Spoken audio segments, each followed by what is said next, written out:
Sabi sa inyo, rat talaga yung si Bonifacio. Tangina eh. Templar Wait. member talaga yan eh. Siya ba yung Supremo at the time?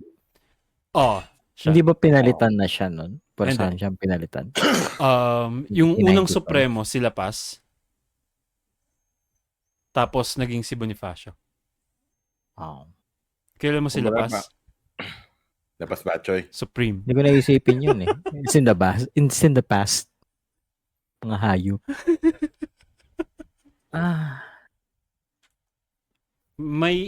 Mas naniniwala akong totoo to. Kasi may pagkaganyan si Bonifacio. Glorified lang talaga si Bonifacio para sa akin. May pagka-hater siya. Oo. Dami na nga nagsasabi na parang dapat hindi daw si Emilio Aguinaldo ang maging first na i-considered na presidente. Sino Si dapat? Andres daw dapat talaga. Yak. Chismis lang yun.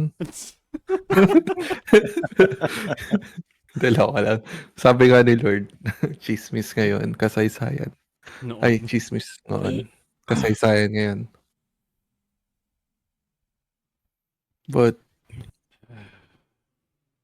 Tangina magiging kasaysayan na may anak si Alden Richards saka si Maine. Oo, bakit? Oo. So, pag babae yung naging leader, sumari mo?